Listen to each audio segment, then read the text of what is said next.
Hello everyone, and welcome to the very first video in my brand new video newsletter series called E-commerce Magnates.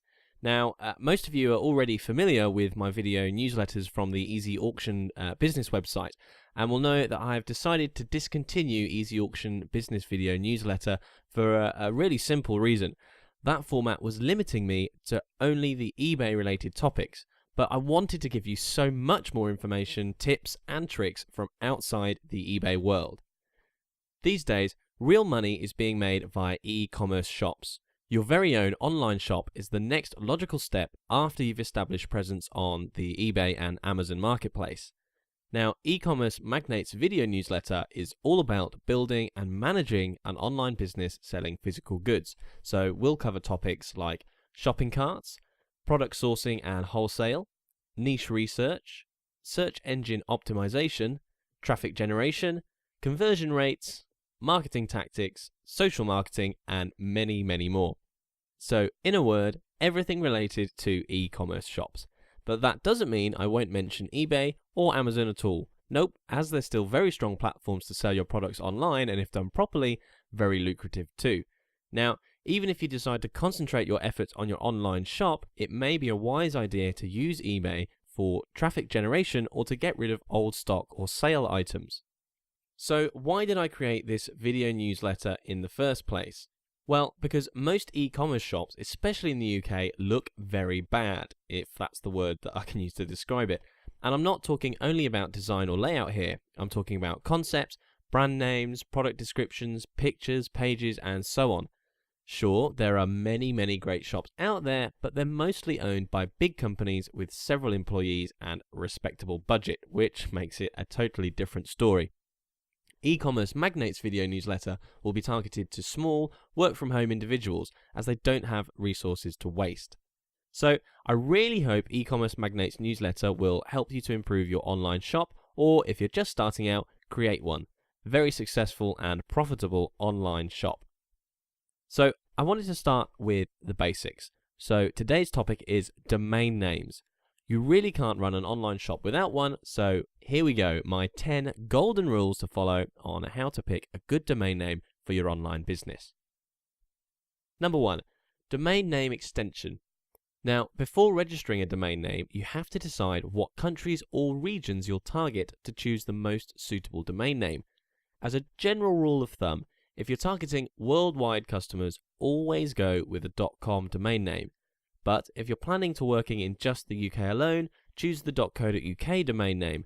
This will instantly show your visitors that you're UK based, and it also acts like a sign that info on your website will be more targeted and more orientated to people living in the UK.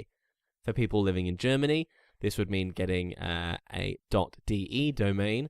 For people in Canada, it's a .ca domain, and so on. If you're additionally targeting Ireland, Europe, or both, I would always go with the .co.uk domain, as your main target audience will still be in the UK.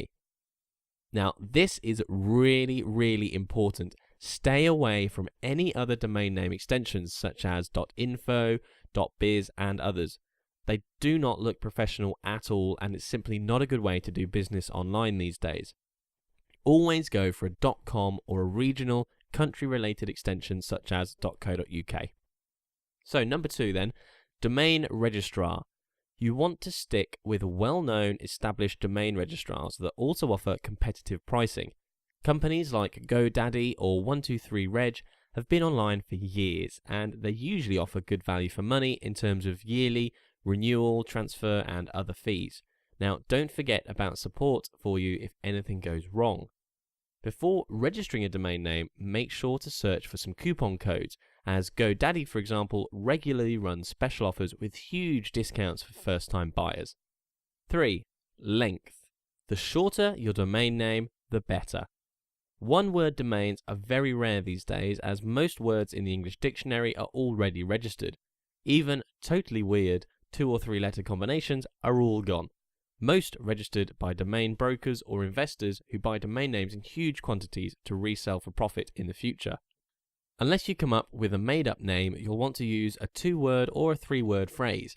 I wouldn't go over the 3-word limit though, unless it stays very short and is easy to remember. 2 to 3 word phrases usually work best. Now, my top tip here is if you can stick with a regional domain name, you'll be able to find much better word combinations and even one-word domain names. I have found many great domain names that are still available as .co.uk names, while the .com version of them is already registered. If you go down this route, always check what's going on the .com website. If it's a similar website run by your competitor, I would avoid using such a name. But if it's an empty website or a domain placeholder website, now this is one that usually means the domain is owned by a domain broker and there's no real business going on, you're totally okay to proceed and register the .co.uk version. Number 4, keywords. Having your main keyword appear in the domain name will definitely help you in search engine rankings. So, if you can, try to build your domain name around your main keyword. Not only will this help you with website recognition, having your main keyword appear in your domain name will greatly help with SEO too. Now, don't get obsessed with it though, especially if your main keywords are long or difficult to remember. At the end of the day, you're building your website for real humans and not the search engines. Number 5, recognition. Your domain name should really reflect what your website is about, what you're doing. By using your main keyword in the name, you'll automatically address this issue in most cases. Now, implementing a strong message in the domain name can be an even better idea if your content website is created around a suitable topic. For example, names like stopeatingfish.com or ilovesurfing.com. Names like these not only show what the site is about, but also pre-sells your main message, your attitude, or belonging to a group of similar-minded people. Number 6, phonetics. Make your domain name sound good too, as if it's hard to pronounce, people will most likely not remember it or recommend it to friends. An example of a good sounding name would be perfectdinner.com. You see how natural it sounds. A bad example would be a name like scrapbookingbestsupplies.com. Not only is it difficult to say, it just doesn't sound right. It's not rhythmic and the word combination is hard to pronounce. Next, the visuals. If you're planning to create a brand around your domain name, it's a good idea to make sure the name looks good too. For example, if it's a 2-word phrase, both words could start with the same letter. Also, keeping words about the same length will also help the designer to create a better looking logo. Number 8, dashes. In general, I do not recommend using dashes between words, but if it will be purely a content-based website, it's okay to use dashes for 3-word domain names. This will in fact help you with SEO. If you are building an e-commerce shop, using dashes between words is a big no-no. If money is not an issue and you want to stay 100% safe, you can register your main domain with dashes in it as well as a secondary domain with no dashes and redirect it to your main website. This would be your safety net for people who may just type in your domain name in the browser without the dashes. Number 9, competition. This is something you want to avoid. Make sure there are no similar domain names out there.